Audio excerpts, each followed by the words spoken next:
ગૌ માતા. આજે આપણે માત્ર દરજ કરવા માટે નથી આવ્યા, પણ એક જવાબદારી સ્વીકારવા આવ્યા છીએ.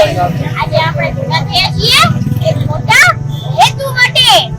ગૌ માતાને રાષ્ટ્ર માતાનું સ્થાન મળે અને ગૌ હત્યા સંપૂર્ણ બંધ થાય.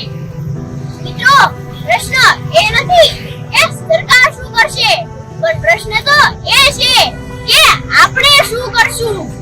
જો રસ્તા પર ગૌ માતા ભૂખી હોય અને આપણે નજર ફેરવી લઈએ તો કોઈ કાયદો તેને બચાવી નહીં શકે. અને જો ગૌશાળા સંઘર્ષ કરી રહી હોય અને આપણે ચૂપ રહીએ તો કોઈ અભિયાન પૂરતું નહીં પડે. આજે આપણે અહીં માત્ર આવેદન પત્ર આપવા નથી આવ્યા, પણ આપણે આપણી અંદરનો સંકલ્પ જાગૃત કરવા આવ્યા છીએ. તો ચાલો આપણે સૌ મળીને એક સંકલ્પ લઈએ કે દરરોજ નહીં તો ક્યારે ગૌ સેવા તો જરૂર કરશું અને જ્યાં જ્યાં જરૂર હશે ત્યાં સહયોગ આપશું અને જ્યાં અન્યાય દેખાશે ત્યાં મૌન નહીં રહીએ. કારણ કે બદલાવ માત્ર અહીંયાથી નથી આવતો, બદલાવ સંસ્કાર, સેવા